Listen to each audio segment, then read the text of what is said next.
The First Almoran-Elven War had entered its third year with steady Almoran territorial gains, but this success was tempered by an increasingly higher cost to claim each next city. In a reversal of how most wars were waged, the elves and their coalition began to abandon their cities and fight the Almoran legions anywhere they could find wide-open plains.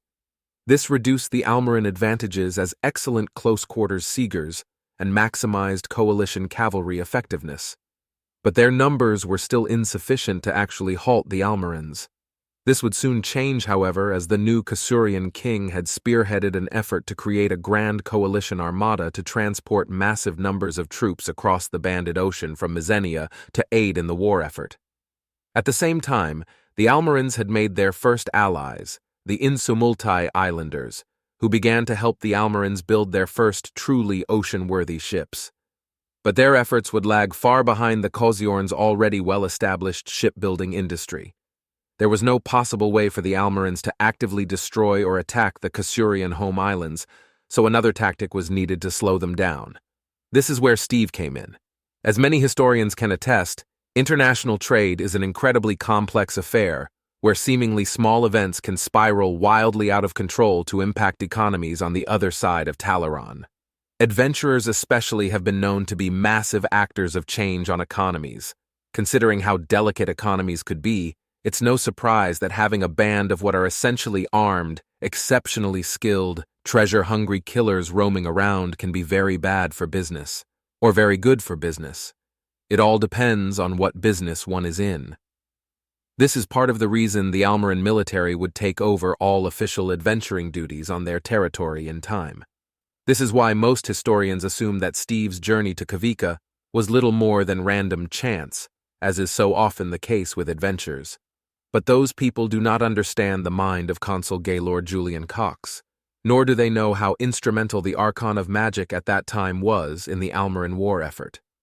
Most people don't tag the reawakened Orbitus as a political force until much later, thinking that many favorable events in the Academy's history were just as coincidental as Steve's usual appearances on the world stage. Indeed, many people also fail to notice the connection due to the Archon's outspoken messages against war, conquest, and violence. All the while, Orbitus's increase in power, wealth, and influence were directly tied with the rise of Almera.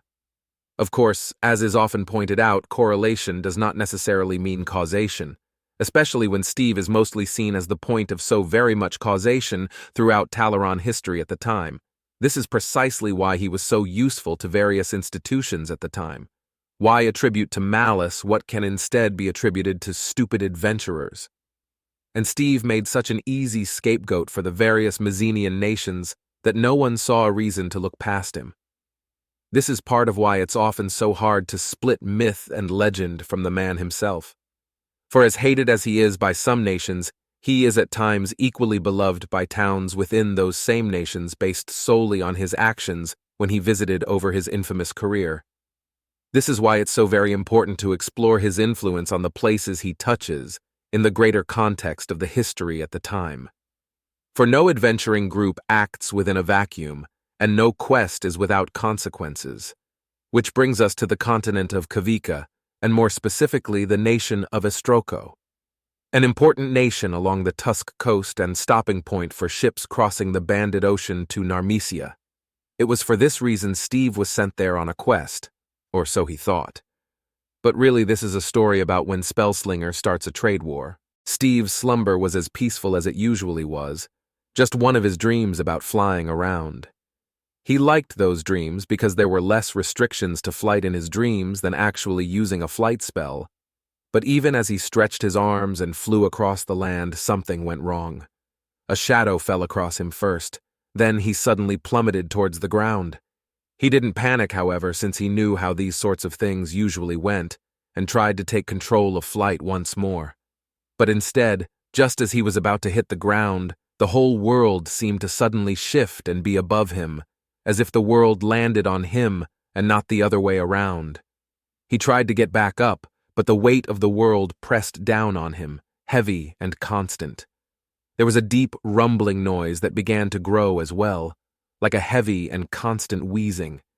His breathing got more labored as he tried to push himself up, but as he clawed and struggled, it was like the ground was pouring over him, pulling him into its embrace and swallowing him whole. This is when his wards kicked in, and he surfaced from his dream with a gasp. But the weight was still there, enveloping him, crushing him. As his mind shifted from the land of dreams to the land of reality, he struggled, starting to panic just a little until he finally came to grips with what was going on. "Fenrina!" he hissed out, as he looked at the were-husky sprawled out on top of him. She shifted her head towards him, and her snoring just got even louder in his ear. "Fenrina!" he hissed yet again, as he struggled to try and get his arms out from under the blankets. "What? I'm sleeping!" she finally muttered back as he managed to get one arm free and try to push her head away, only for her to stick her tongue out and give his hand a big slobbering lick. "You're crushing me!" Steve gasped out and continued to try and wriggle free of the bulk of the party tank. "I am not!" she insisted with a huff. "Astrid used to pick me up and carry me all the time," she insisted. "When you were a puppy. Now you're 7 feet tall and several hundred pounds. Get off!" He gasped and pointed away. "No!" she whined out and then rolled over, curling up a bit as she gave him her sad, were-husky face. "Why do you hate me?" "I don't hate you, but I can't breathe. Off!" He wheezed out once more as he managed to get his other arm out from under her and try to roll her off. But she just flopped back over the other way over his arms. "No!" she whined again in an almost howl, and then pinned his arms down as she looked up at him, her tail starting to wag a bit. So Steve just had to stare back at her for a few seconds and then sighed. "If you let me up, I'll make breakfast." At that, her ears perked up and her tail wagged a bit faster. "I'll grill sausages," he promised, and she bounced up then. "Well, what are you waiting for?" She hopped off his bed and rushed off down the hall, no doubt to keep spinning around in the kitchen until he showed up to start cooking. Cooking with an excited husky in the kitchen was normally a challenge in itself. But a 7-foot-tall husky with hands? It could truly be a monumental undertaking depending on how hungry she was. So Steve groaned and slid his legs off the bed as he sat up and tried to rub the sleep from his eyes for a bit. He wondered then what was worse, that he might be too old for this shit, too young for this shit, or exactly the right age. Either way, he finally got up and grabbed his cloak, pulling it on over his tunic and light pants. The cold Arbutus weather had long since made it necessary for him to sleep in pants, no matter how much his brothers might make fun of him for it. Then he pulled on his wool-lined sandals and shuffled on down the hall towards the kitchen. In the past year, his private lab up the mountain from the rest of the academy had been expanded to include a suite of rooms for him and the other members of Doom, mostly because keeping a rambunctious teenage were-husky, Steve's, literally, fiery arguments with Sherry, and Larry Love in the same building as the students was taxing the Archon's patience. It also made it easier for the adventuring group to come and go without prying eyes watching their movements, which was helpful when the Archon had a mission for Steve, something that Steve had to be prepared for at any time, though he forgot that last part fairly often, which was why when he shuffled into the kitchen, he was completely unprepared for hearing a voice in his ear. "Steven?" "Bwah!" Steve jumped and turned to see the Archon standing just inside the kitchen to his left. He set a hand on his chest and took a moment to get his breath back. "Don't do that!" "Didn't she tell you I was out here with Archchair Evelinus?" She waved back at the elf sitting at the table drinking something from a hot, steaming mug. "You know Steve for such a disgrace as a mage you've actually got. Pretty good taste in tea." The elf nodded and took a sip. "Yeah, I go for the good stuff. That's pock blood tea." Evelinus then looked down nervously into the mug he was sipping from. "It's not actually blood, just looks like it when brewed properly," Steve explained. Then he crossed his arms and looked across the kitchen at Fenrina, who was standing next to a strange iron box that had a tube fitted to the wall. "And no, she didn't tell me. She just crushed me until I gave in and offered to make breakfast. Promise was made of sausages." Fenrina nodded, while Steve sighed and rubbed his forehead as he headed over to a strange metal cabinet in the corner. "Get it going," he muttered, and Fenrina opened a hatch in the front of the metal box beside her. Then she got her fire necklace to set the wood inside ablaze. While she did that, Steve opened the metal door to the cabinet and reached inside to grab some things from the much colder interior of the box. Interesting. Do you have ice wards in there? The Archon asked as she stepped up behind him to examine the contents of the cabinet, which were mostly foods that would spoil easily if left out. Yeah, I etched wards of protection into the metal to contain it, but it keeps everything inside cold. I call it my cabinet of perpetual cold. He grinned then, but the Archon just hummed and rubbed her ethereal chin. Bit of a long name, isn't it? Why not just call it a freezer or something? She asked, but Steve shook his head. It doesn't freeze things. It just keeps them cold. But then she pointed to a smaller box he had at the top. What about that part? Those items look frozen. As she pointed it out, he just shrugged. Well, part of it is cold enough to freeze things. I call that the chamber of ice. He made a flourish as he said that, and then gasped as he lost his grip on one of the eggs he was holding. After a brief panic, he managed to snag it out of the air without breaking it. Anyway, I'm making eggs and sausage and toast. Either of you want any? He asked, looking over at the Archon and Ivelinus. No, thank you. Why do you Almarins seem to eat such large breakfasts? Ivelinus asked then, while Steve set about preparing the food. Because who doesn't want to start the day with some rich, cheesy eggs and grilled sausage that's just dripping in fat? As he asked that, Fenrina had to take a moment to wipe her mouth of some drool. So what's this metal firebox? The Archon asked next as she pointed to the metal box near Fenrina. That's what I call it too. Steve shrugged. Got logs inside, set them on fire, they heat up the metal, smoke goes out that tube in the wall, and I can cook on it. Way safer than having an open fire. Steve explained with a shrug. Fascinating. What gave you the idea? The Archon asked. At some Almarin bathhouses, they used similar but much bigger versions to heat some of the water. They call those furnaces, like the smithing forge stuff. But this isn't that, so I don't know what to call it. They talk about how hot they can get, and I wondered about doing a small version to cook on. Steve shrugged once more. Oh, Almarin bathhouses. Now there is perhaps the only truly great thing your people have brought to the world, Evelinus said with a nod. They're wonderful places. I actually enjoy them a great deal. I had wondered how such magic-deprived barbarians could stay so clean. I've even gone so far as to suggest we build a bathhouse here at the academy. The council is all on board with it, in fact. Oh? Steve looked over with interest for a moment as he tossed a slab of butter onto the surface of his metal firebox. It jumped and sizzled a bit as it melted, but Fenrina's eyes were focused on the sausage links he was cutting apart and preparing to cook. Well, I can put you in touch with some people who make them. Hopefully they'll know where you can buy soap. Soap? Evelinus asked with a bit of confusion. Yeah, soap. Didn't you use soap when you went? Isn't that how you got clean? Steve asked, now also confused. I just use cleansing cantrips like most elves. I simply enjoy the water and the atmosphere. What's soap? Evelinus asked. It's fat, I think.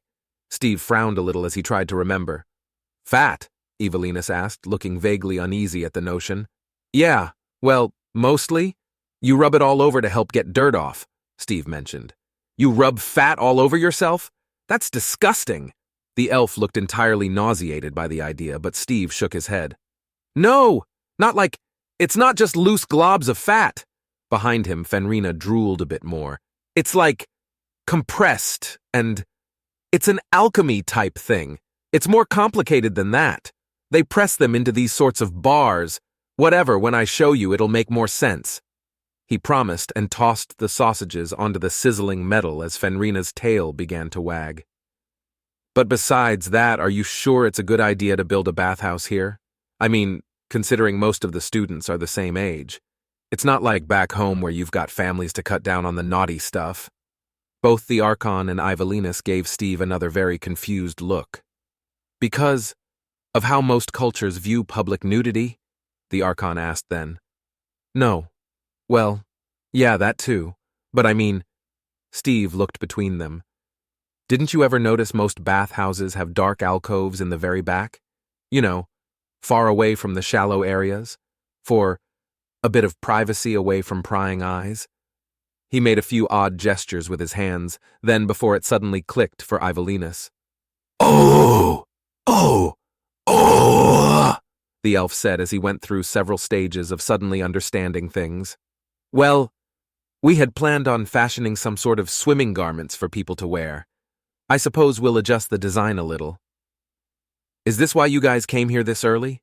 To talk to me about making a bathhouse?" Steve asked, and used a metal prong to roll the sausages around. Then he began to crack eggs on the side of the prong and let them sit on the metal, sizzling as they cooked. "No." The Archon shook her head. "Though now I know to adjust the layout of the bathhouse to not include dark alcoves. We need you to go to Kavika. There's something wrong on the Ivory Coast. Some monster is killing locals, and we've detected a dangerous fluctuation in the threads of reality from the area." "That sounds serious. So you thought of me because I'm the best you've got?" Steve asked.